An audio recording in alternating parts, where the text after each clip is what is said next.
Well, it's important to have all guys. Again, it's not about one guy with our team.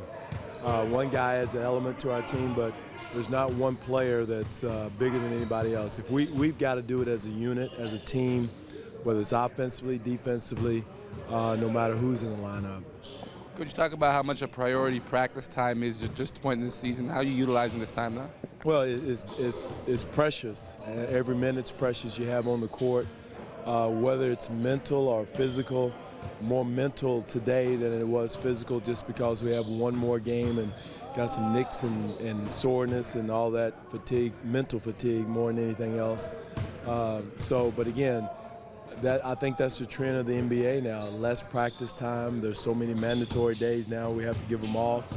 We really got to do a lot of film work, mental work, as well as on the court. When you mentioned mental work and film work, are you also talking about like running through sets and getting through coverages and not so much running and getting up and down the body? Yes, stuff like that. And making sure we're in the right place at the right time, understanding what we're trying to do on certain plays, what we're looking for, as well as much more than out banging bodies and going body to body. We know that players tend to find the closest beach when the All-Star break hits. What do coaches do?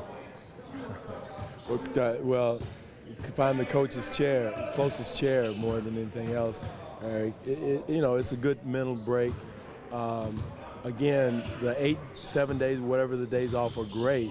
But I think one thing it's done is crunched up the games. And if we're not careful, it's going to cause injuries, more fatigue on the bodies, so we got to find, along with the All-Star break, a way to space out the games a little bit more.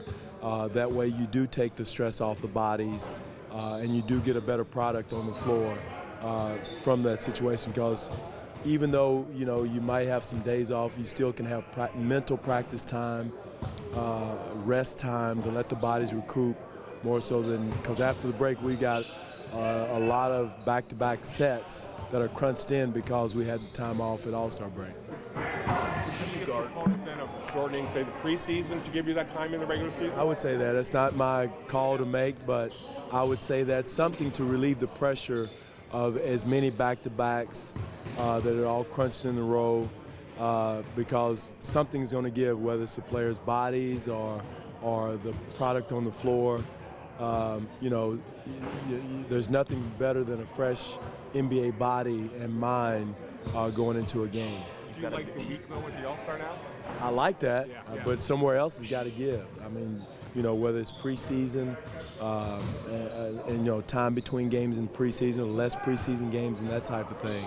But again, that's above my pay grade, but that would be my recommendation. Does the length of the break sort of, as a coach, give you a chance to sort of you'll be focusing on the team, but sort of looking at the team more big picture than you might have a chance to in the midst of a bunch of games? Well, I always look at big picture, and I never get too excited or too down about anything, because it is a long season, and you have to look down the road, big picture.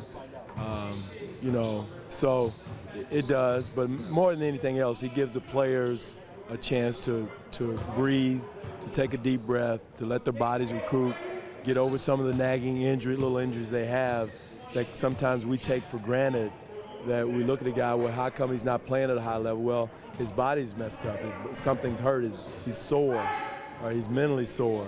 So there's a lot of things going on that they're human, they're just not computers. How do you guard against guys looking ahead to the break?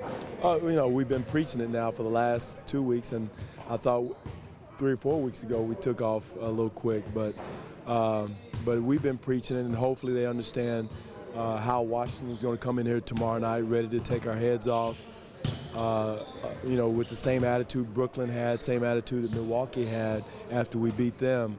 So we got to be prepared for all-out and out battle against a very, very talented team in Washington. You had seen them earlier on in the year and then a couple weeks ago as well. What was the biggest difference in terms of what they do, how they play from the beginning of the season? Not a lot. They're the same team. They're the same speed, athleticism, quickness. You got Nene in the post, Gartott in the post. You got great shooting with Beal and those and Pierce, as far as now they're going to him in crunch time situations, so they're a well-rounded team that's made for the playoffs, that are made for winning right now. So we've got to be ready to come in and play one of our better games of the year. Do you see a rivalry developing at all between your team and them based on the standings, where you're both trying to go, some of the games you played against them? I don't see that. I just see a very talented team coming in, Ryan, and my thing is you're a rival with 29 other teams. Anybody that's coming in your building is a rival, and I think if you put too much on that, you lose sight of what you're trying to do. It's another very good team coming in our building, just like San Antonio, just like Milwaukee, just like Brooklyn, those teams coming in, and we just got to be ready to play.